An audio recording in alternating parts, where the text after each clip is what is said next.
Pernah kepikiran nggak sih, kenapa ya kasus korupsi, terorisme, atau pelanggaran oleh militer itu punya pengadilan dan aturan main sendiri? Kok beda dari kasus pencurian atau penganiayaan biasa? Nah, itulah inti dari apa yang akan kita bedah tuntas hari ini. Pembagian krusial dalam hukum pidana kita, yaitu antara hukum pidana umum dan hukum pidana khusus. Semua ini berdasarkan kerangka pemikiran dari Bapak M. Fajrin, seorang dosen Fakultas Hukum di Universitas Muhammadiyah Pontianak. Oke, kita langsung mulai saja ya. Ini dia peta perjalanan kita untuk beberapa menit ke depan. Kita akan mulai dari fondasinya dulu, yaitu hukum pidana secara umum. Lalu kita akan cari tahu kenapa sih aturan umum itu kadang nggak cukup. Setelah itu kita akan bandingkan langsung head to head antara hukum pidana umum dan khusus. Terakhir, kita intip sedikit masa depan hukum pidana kita lewat KUHP nasional yang baru dan ditutup dengan sumber-sumber rujukannya. Oke, bagian pertama. Kita perlu samakan persepsi dulu soal fondasinya, yaitu hukum pidana umum. Ini adalah semacam aturan main dasar yang berlaku untuk, ya, semua orang di Indonesia. Jadi, di jantung sistem hukum kita itu ada yang namanya hukum pidana umum. Coba bayangkan ini seperti buku peraturan dasar sebuah negara. Aturan ini berlaku untuk siapapun, saya, Anda, semua orang yang ada di wilayah Indonesia tanpa terkecuali. Dan sumber utamanya dari mana? Tentu saja dari Kitab Undang-Undang Hukum Pidana atau yang kita kenal sebagai KUHP. Inilah yang jadi standar universalnya. Tapi, ternyata dunia kejahatan itu nggak sesederhana itu. Ada kalanya aturan umum yang berlaku untuk semua orang ini terasa kurang pas, kurang spesifik. Disinilah kita mulai masuk ke area yang lebih menarik. Nah, disinilah muncul pertanyaan besarnya. Gimana cara kita menangani kejahatan-kejahatan yang sifatnya sangat unik? Coba dipikirkan, korupsi yang sistematis dan merugikan negara triliunan rupiah. Atau terorisme dengan jaringan yang kompleks. Atau bahkan pelanggaran yang cuma bisa dilakukan oleh anggota militer, seperti desersi. Apa iya buku peraturan yang sama bisa efektif untuk menangani semua itu? Jawabannya, tentu saja tidak. Makanya, lahirlah sebuah cabang hukum yang terpisah, yang kita sebut sebagai hukum pidana khusus. Hukum ini dirancang secara spesifik, ibarat alat bedah seorang dokter untuk menangani subjek atau perbuatan tertentu yang butuh aturan main, prosedur, bahkan sanksi yang juga unik. Sesuatu yang gak akan kita temukan di KUHP biasa. Oke, sekarang kita masuk ke bagian yang paling seru. Kita adu langsung nih, umum versus khusus. Mari kita bedah tuntas apa saja sih perbedaan mendasar di antara kedua aliran hukum ini? Kalau kita lihat tabel perbandingan ini, perbedaannya langsung kelihatan jelas banget. Pertama, dari sisi subjek. Hukum umum itu berlaku untuk semua orang, sementara hukum khusus cakupannya lebih sempit, hanya untuk orang tertentu atau perbuatan tertentu. Lalu lihat sumbernya. Yang umum jelas dari KUHP. Nah, yang khusus ini sumbernya dari berbagai undang-undang di luar KUHP. Terakhir, sifatnya.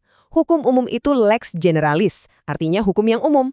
Sementara hukum khusus itu lex specialis, hukum yang bersifat khusus. Ini adalah inti perbedaannya.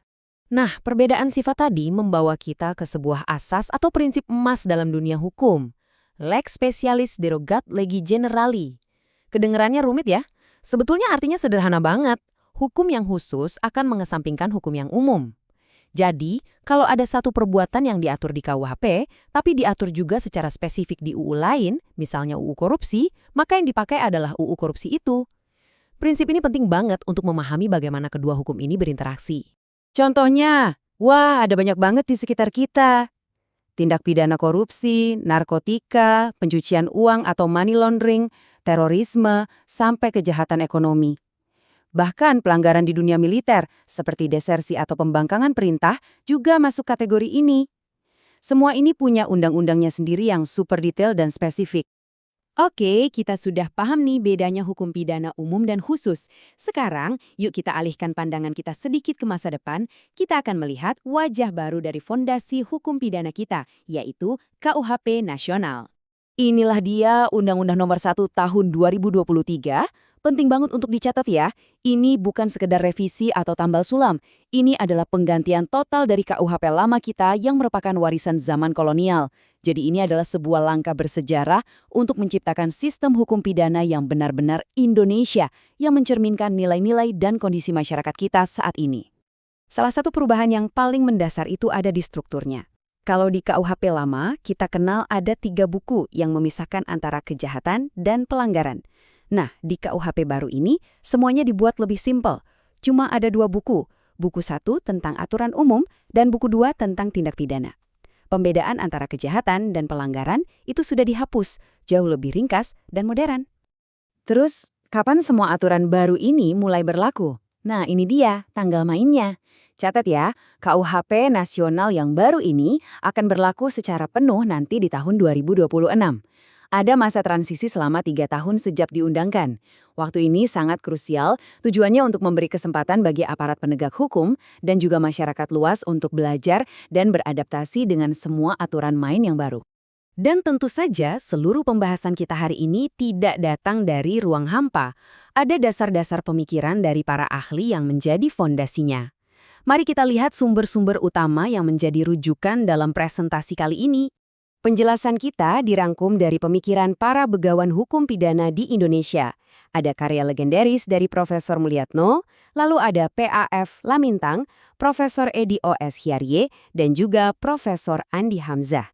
Buku-buku mereka inilah yang menjadi pilar-pilar utama dalam memahami seluk-beluk hukum pidana umum maupun khusus di negara kita. Jadi, apa kesimpulan akhirnya? Begini, memahami pembagian antara hukum pidana umum dan khusus itu pada dasarnya adalah tentang memahami bagaimana sebuah negara menyeimbangkan 2 hal penting. Di satu sisi, ada cita-cita keadilan universal yang berlaku sama untuk semua orang. Tapi di sisi lain ada realita bahwa kejahatan itu terus berkembang, menjadi semakin spesifik dan kompleks. Inilah seni menyeimbangkan keadilan, sebuah proses yang tidak akan pernah berhenti.